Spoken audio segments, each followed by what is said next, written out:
Pada episode sebelumnya, Kafka membangkitkan kekuatan penuh Kaiju 8. Untunglah Kafka masih bisa mempertahankan pikirannya. Jika tidak, pasti sekarang Kafka sudah menjadi musuh umat manusia. Pukulan Kafka berhasil mendarat pada tubuh Kaiju Meireki, tapi satu pukulan saja belum cukup untuk mengalahkannya. Samurai teringat dahulu Kaiju Meireki tidak punya kepintaran setinggi sekarang. Semua itu karena kekuatan dan pikiran Kaiju 9 sudah termakan, yang hasilnya semua pengalaman itu berkumpul menjadi satu. Bisa dibilang sebagian besar kepintaran Meireki dipengaruhi oleh Kaiju 9.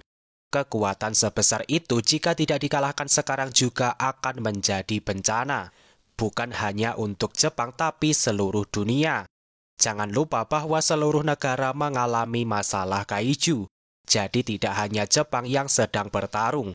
Hanya saja Kaiju terkuat sepertinya muncul di Jepang. Dan Kafka akan memastikan bencana terbesar hilang sekarang juga. Kafka maju dengan cepat dan memukul Meireki dengan satu tangan. Meireki kehilangan pijakan dan Kafka tidak melewatkan kesempatan itu. Pukulan kedua diberikan dan Meireki terbang sampai menghancurkan semua bangunan di belakangnya. Kafka tidak berhenti dan menyusul Meireki yang berada di atas. Kondisinya kembali Kafka memukul dan Meireki cuma bertahan. Dan benturan keduanya membuat ledakan yang sangat besar. Dan getarannya bisa dirasakan oleh Mina yang berada di lokasi yang lumayan jauh. Karena sebelumnya Kafka sudah memaksa Meireki bertarung pada lokasi yang lebih aman.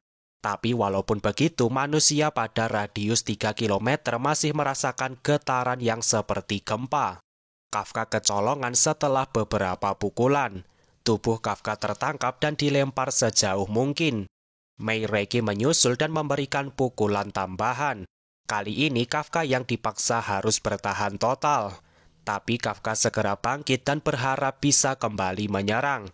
Tapi Meireki mengeluarkan gelombang yang rasanya tidak asing. Dari ruang komando, Keiji Itami juga merasa familiar dengan gelombang tersebut. Dan itu adalah laser cannon yang biasa digunakan oleh Kaiju nomor 2. Yang mana adalah Kaiju yang digunakan Isao Shinomiya. Lasernya tepat mengarah kepada Kafka. Masalahnya Kafka masih berdiri di tanah. Jika laser itu mendarat di tanah, pasti seluruh kota Tachikawa akan hancur. Dengan begitu, Kafka menendang lasernya ke atas seperti sedang bermain bola. Dan lasernya meledak di udara dengan radius yang cukup besar. Sampai gedung-gedung di sekitar hancur karena tekanan yang besar dari atas. Ruang komando tidak bisa mengatakan apapun dalam kondisi itu. Sementara Kafka justru kerasukan pejabat Indonesia. Kafka menyuruh Meireki untuk tidak menyerang kembali. Rasanya seperti seorang pejabat yang meminta hacker untuk tidak menyerang. Tapi tentu saja ucapan seperti itu tidak akan berpengaruh. Dan Meireki kembali bersiap menembakkan laser cannon Kaiju nomor 2. Kafka memutuskan terbang supaya tanah di sekitar tidak hancur. Kemudian 4 bola laser ditembakkan kepada Kafka. Dengan kecepatannya, Kafka bisa menghindar dengan mudah. Tapi semua laser tetap mengikuti kemanapun Kafka bergerak. Keempat bola laser bersatu dan meledak secara bersamaan. Beruntung Kafka masih bisa menghindar menggunakan booster. Tapi Kafka sudah disambut oleh sebuah bola laser dari bawah. Kafka terpaksa berhenti supaya tidak terkena serangan. Tapi sebuah bola laser kembali datang dari bawah dan Kafka tidak sempat menghindar. Jadilah Kafka terkena serangan secara langsung. Ledakan besar terjadi di tempat Kafka berada. Tapi Meireki tetap meneruskan tembakan laser cannon tanpa berhenti. Dari kejauhan Narumi melihatnya dengan kesal. Isao juga bisa menggunakan laser cannon Kaiju nomor 2. Tapi melakukannya 2 kali saja sudah membuat Isao hampir pingsan.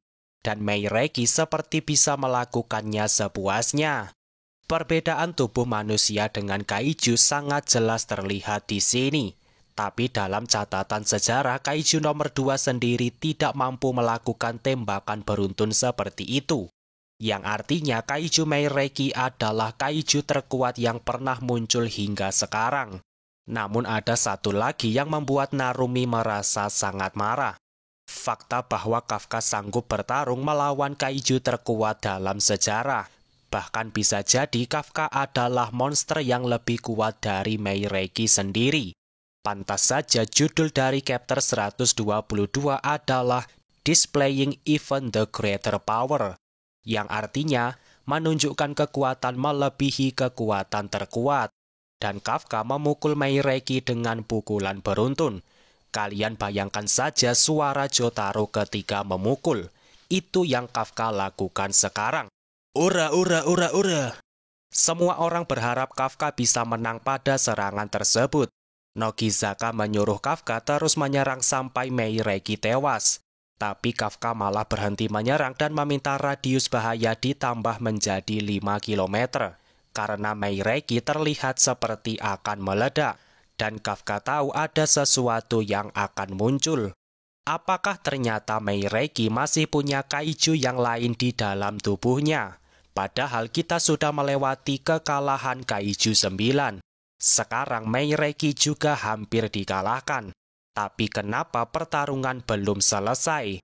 Apakah kaiju 9 akan muncul kembali dengan kekuatan yang sudah di-upgrade? Saya tidak tahu pasti dan jika kamu punya prediksi, bisa tulis di kolom komentar. Dan bisa dibilang gambar pada chapter 122 sangat memanjakan mata. Rasanya penantian selama 1 bulan bisa terbayarkan. Untunglah chapter berikutnya akan rilis pada tanggal 13 Maret. Jadi selisih 2 minggu dari sekarang. Semoga saja tidak mundur dari jadwal seperti kemarin. Dan ada kemungkinan kita akan mendapatkan chapter baru ketika Lebaran. Yang jelas Kafka sudah menggila. Mulai dari menjadi Iron Man, kemudian menjadi Izagi Yoichi dari Blue Lock, sampai akhirnya kerasukan Jotaro. Menurutmu mode apa yang paling keren? Tulis pendapatmu di kolom komentar. Jangan lupa subscribe supaya Mina tetap aman. Jadilah bagian dari 20.000 anggota pertama Kerajaan Sains. Oke, sekian dulu video kali ini. Semoga videonya bermanfaat. Dan sampai jumpa di video selanjutnya.